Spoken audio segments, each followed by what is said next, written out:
السلام عليكم ورحمة الله وبركاته. زي ما انتم شايفين كده، اللي هيشوف الأكلة دي هيقول عليها طبعا بانيه، وهي فعلا بانيه.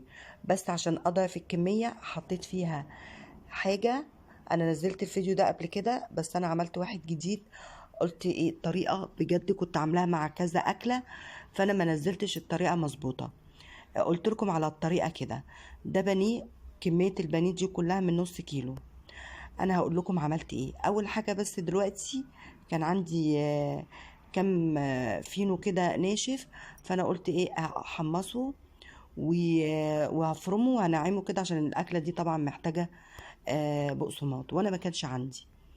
اول حاجه هنزلها بصلتين كبار حلوين، وعندي نص كيلو بانيه، وعندي كمان برغل. البرغل كوباية برغل. طبعا نقيتها وغسلتها، وبعد كده ايه، بصفي المية خالص، بنقعها شوية وبصفي المية خالص. دلوقتي بفرم البصل وبحط البانيه. ده يعتبر نص كيلو بانيه. زي ما انتم شايفين الكمية قليلة طبعا. نص كيلو هيعمل لي الكمية الكبيرة دي كام واحدة بانيه. والبرغل بيخلي البانيه طعمه حلو، وبيخليه ماسك كده. غير البطاطس لو حطيتي اضافة بطاطس مش بتبقى ماسكة قوي. بصوا كده البانيه مع البصل. هحط بقى، هصفي اتأكد خالص ان انا مصفية البرغل كويس جدا، وهنزله معاهم.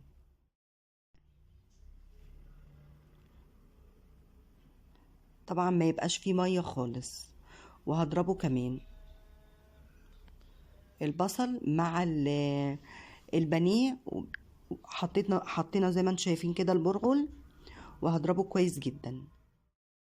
طبعا هيبقى ناعم، وقبل ما قلت لكم ان هو لازم يتنقع شوية عشان يبقى طري. زي ما انتم شايفين كده بقى ناعم جدا. هبتدي احط التوابل بتاعتي. عندي توابل فراخ، وعندي ملح، وعندي فلفل اسود، واي توابل انت حباها حطيها. اقلبهم كويس جدا، وبعد كده ايه هشكلهم زي ما انت عايزة.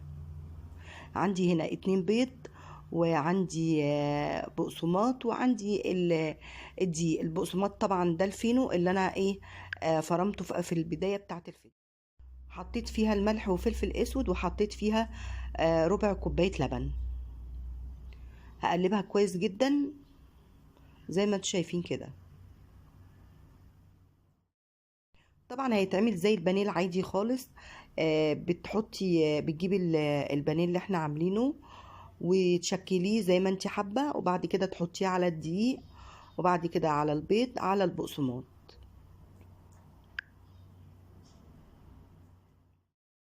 بتسويه شكل البانيه. ممكن تعمليه كمان ايه قطع نجس بتاعه الاطفال كده. الاشكال دي بتبقى حلوه جدا وهم بيحبوها. هحطه بقى مع البيض، وبعد كده هحطه في البقسماط. طبعا هخلص كل الكميه بالشكل ده، وبعد كده ايه هنبتدي بقى نقليها. بصوا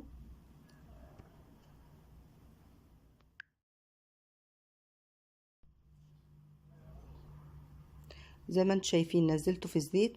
طبعا لازم الزيت يكون سخن. بصوا ماسك نفسه، بجد تحفة وحلو جدا جدا. في العزايم بجد خطير.